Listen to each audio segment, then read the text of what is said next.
Dear student, कैसे हो आप लोग। स्टूडेंट, आज के इस वीडियो में हम क्लास 12 सोशियोलॉजी यानी समाज शास्त्र के जितने भी स्टूडेंट हैं और इस बार यानी आज 7 मार्च 2024 के बोर्ड एग्जाम में समाज शास्त्र का पेपर देने वाले हैं, तो हम उन सभी स्टूडेंट के लिए लेकर आए कुछ महत्वपूर्ण अति लघु उत्तरीय प्रश्न सहित उत्तर जो आज के इस वीडियो में बताने वाले हैं। 3 नंबर का एक क्वेश्चन ये आपके पेपर में पूछा जाता है। अति लघु उत्तरीय का 10 क्वेश्चन होता है, जिससे आपका 100 में से जो 30 नंबर है तो बिल्कुल पक्का हो जाएगा। ये अति लघु उत्तरीय प्रश्न काफ़ी ज़्यादा इंपॉर्टेंट है आप लोगों के पेपर की दृष्टि से। तो चलिए देखते हैं वो कौन कौन से इंपॉर्टेंट क्वेश्चन हैं जो हम आपको बताने वाले हैं इस वीडियो में। महामारी का प्रकोप था जिसके कारण 1.25 यानी देखिए 1.25 करोड़ लोगों की मृत्यु हो गई। इसके कारण 1911 और 21 के दशक में जो मध्य भारत में जनसंख्या वृद्धि दर का ऋणात्मक, इसका प्रमुख जो कारण था वो यही था। यहाँ पर देख सकते हैं। 3 नंबर क्वेश्चन देखिए, बाजार अर्थव्यवस्था क्या है। जो बाजार अर्थव्यवस्था, इसके बारे में बता रहा है कि ये क्या है बाजार अर्थव्यवस्था। इसके बारे में आपको डिटेल में इसका आंसर देना है। देखिए, समानता व्यक्ति बाजार को क्रय विक्रय, यहाँ पे देखिए क्रय विक्रय का स्थान मानता है। जब हम बाजार शब्द का प्रयोग करते हैं तब हमारा आशय विशेष बाजार से होता है। क्या है? विशेष बाजार से हमारा आशय होता है, जैसे रेलवे स्टेशन के पास वाला बाजार, सब्जियों का बाजार या थोक बाजार।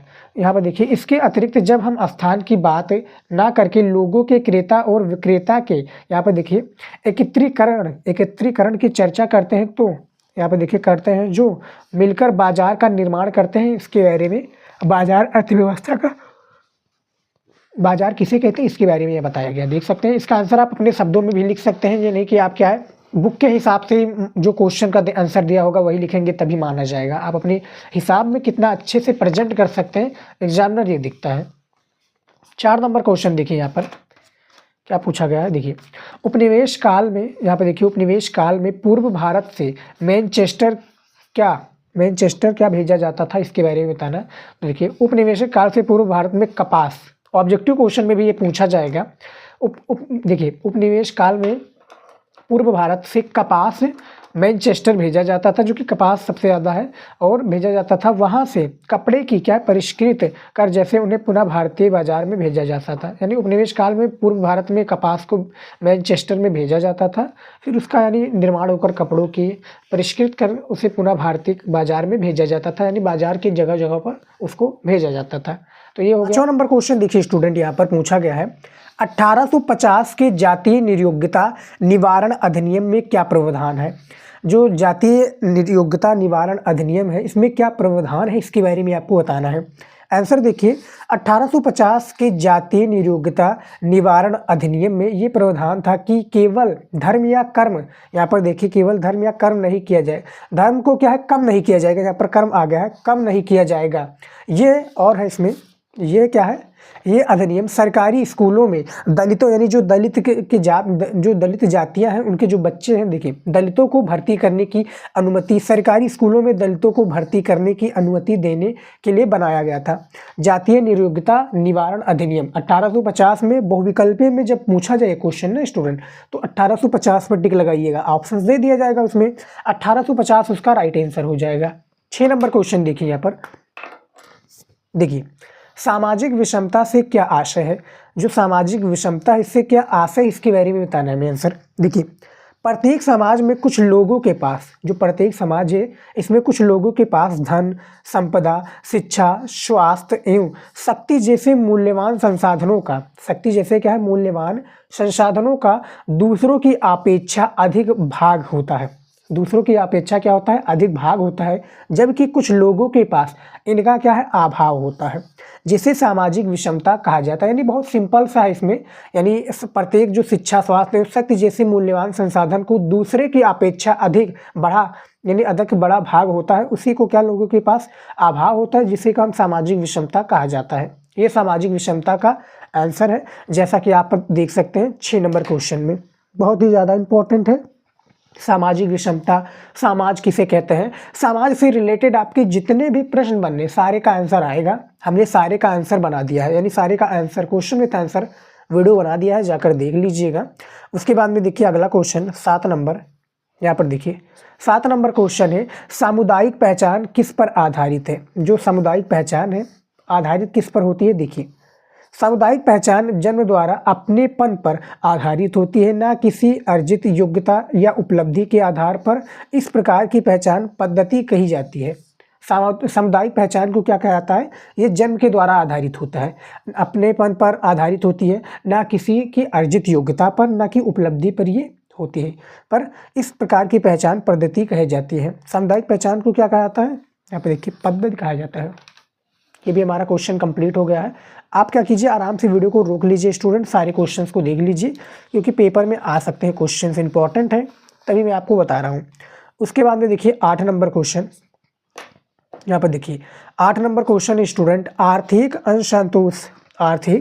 असंतोष सांप्रदायिकता को कैसे बढ़ावा देता है, या कैसे बढ़ावा देता है, इसके बारे में बताना है। देखिए आंसर, आर्थिक दृष्टि से पिछड़ा व्यक्ति अपनी आर्थिक असंतोष के कारण कभी कभी उग्र असंतोष से घिर जाता है। यहाँ पर देखिए गिर जाता है, और वो असंतोष हिस्सा के रूप में भी क्या परिवर्तित हो जाता है, जिससे सांप्रदायिकता का जन्म होता है। जिससे क्या होता है स्टूडेंट, सांप्रदायिकता का जन्म होता है।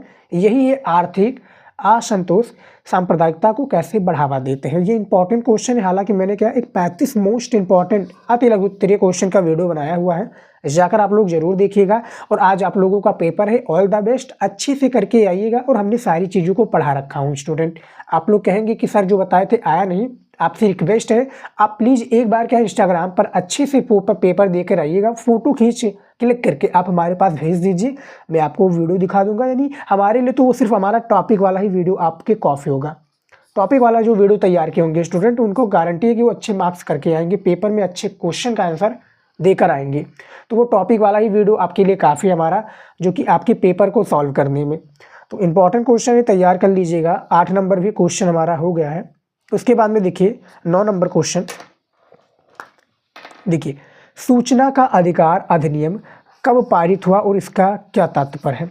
सूचना का अधिकार अधिनियम आपको बताना है। देखिए आंसर, ये अधिनियम संसद द्वारा 15 जून 2005 को पारित किया गया था, और ये 13 अक्टूबर 2005 में क्या है लागू हुआ। सूचना का अधिकार अधिनियम 2005 भारतीय संसद द्वारा अधिनियम एक ऐसा क्या है कानून या विधि है, जिसके अंतर्गत भारतीयों को सरकारी अभिलेखों तक पहुंचने का अधिकार दिया गया। अभिलेखों तक क्या पहुंचने का अधिकार दिया गया। ये सूचना का अधिकार अधिनियम है, पारित कब हुआ था, 15 जून 2005 को, याद रखिएगा। ये ऑब्जेक्टिव क्वेश्चन में बहुत पूछा था, हमने काफ़ी करा भी दिया है, जो कि सूचना का अधिकार वाला क्वेश्चन, इसको मैंने काफ़ी बार कर दिया है। किसके द्वारा किया गया, भारतीय संसद द्वारा अधिनियम एक ऐसा कानून या विधि है जिसके अंतर्गत भारतीयों को क्या अभिलेखों तक पहुँचने का अधिकार दिया गया है। ये 9 नंबर क्वेश्चन था, इसका भी आंसर हमने दे दिया है, जैसा कि आप देख सकते हैं। आप क्या माइंड में समझ लीजिए स्टूडेंट, अब तो लिखने का टाइम आपके पास बिल्कुल भी नहीं है। अपने दिमाग में आप क्या है फीड कर लीजिए, आप हमारी बातों को, बोर्ड एग्जाम में आएगा ना तो आप अपने शब्दों में लिख दीजिएगा अच्छे से। 10 नंबर क्वेश्चन देखिए, औद्योगिकीकरण के 2 प्रमुख प्रभावों का नाम लिखिए, 2 प्रभावों को लिखिए। यहाँ पर देखिए औद्योगिकीकरण के 2 प्रमुख प्रभाव निम्न है, यानी कुछ इस प्रकार से हैं।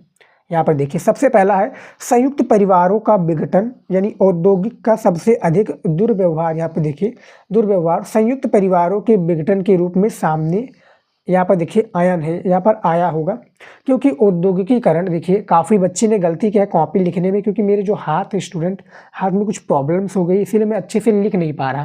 तो यहाँ पर मैं एक बच्चे से लिखवा रहा हूँ, तो उससे मैं माफ़ी चाहूँगा स्टूडेंट, इसमें कुछ गलतियाँ नज़र आई हैं। हालाँकि मैं सॉल्व करने की कोशिश कर रहा हूँ, मुझे जो दिख रहा है विघटन के रूप में सामने, यानी यहाँ पर आयन है कि आयन है, क्योंकि औद्योगिकीकरण से यहाँ पर देखिए आपसों में संख्या समस्या क्या है, औद्योगिकीकरण से समस्या उत्पन्न हो गई थी। दूसरा देखिए अपराध एवं भ्रष्टाचार में वृद्धि। देखिए औद्योगिकीकरण के कारण औद्योगिक केंद्रों के आसपास, जो औद्योगिक केंद्रों के आसपास जनसंख्या में वृद्धि हुई है। जनसंख्या की साक्षरता ने बेरोजगारी में वृद्धि की, जिससे अपराध व भ्रष्टाचार में क्या है बढ़ोतरी हुई है। ये अपराध व भ्रष्टाचार में वृद्धि है। और संयुक्त परिवारों का विघटन स्टूडेंट्स है 11 नंबर। यहाँ पर देखिए अंतर्राष्ट्रीय आवागमन में वीजा व पासपोर्ट का प्रारंभ कब से माना जाता है। इसको मैंने एक बार और भी करा चुका हूँ, ये जो क्वेश्चन आपका पूछा गया है अंतर्राष्ट्रीय आवागमन पर, इस पर हमने ऑलरेडी एक वीडियो बना दिया है। आप लोगों के लिए नहीं देखा है तो जाकर ज़रूर देख लीजिएगा। यहाँ पर देखिए, लेकिन इसमें आपको पता ही चल जाएगा तो उसको देखने की आवश्यकता नहीं है, लेकिन उसमें भी कुछ इंपॉर्टेंट क्वेश्चन हमने बना रखा है। देखिए, प्रथम विश्व युद्ध 1914 और 18 के पश्चात अंतर्देशीय और यहाँ पर देखिए राष्ट्रीय अवगमन में कोई भेद नहीं था। वही वीजा तथा पासपोर्ट किसी व्यक्ति का अपने देश के अतिरिक्त अन्य देशों में भ्रमण करने के लिए आवश्यक हो गया था। लेकिन भैया आप देखो, जैसे नेपाल में आप देख रहे हैं ना, हमारे इधर से जाने से और उधर से आने में कोई भी वीज़ा पासपोर्ट नहीं लगता, और अन्य कंट्रीज में लगता है। हमारे जो देश का पासपोर्ट है वो 175 क्या है देशों में हम लोग क्या है ट्रैवल कर सकते हैं वीज़ा और पासपोर्ट से।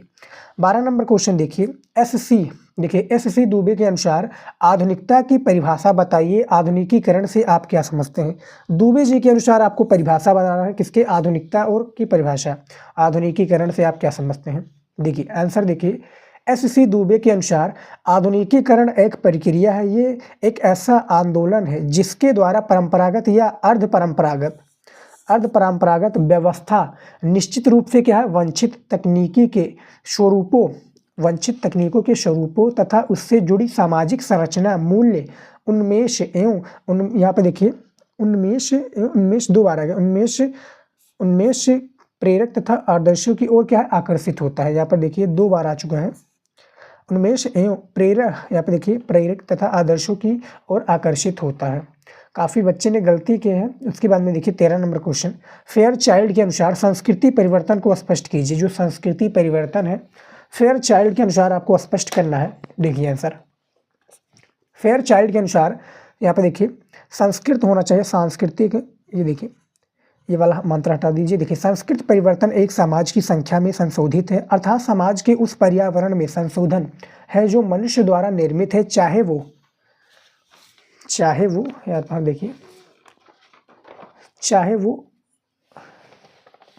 संशोधन अपने आप हुआ हो, संशोधन क्या है अपने आप हुआ हो, और चाहे योजनाबद्ध तरीके से किया गया हो। ये इसका परिभाषा है जो फेयर चाइल्ड के अनुसार सांस्कृतिक परिवर्तन होना चाहिए। यहाँ पर स्टूडेंट इसको स्पष्ट किया गया है।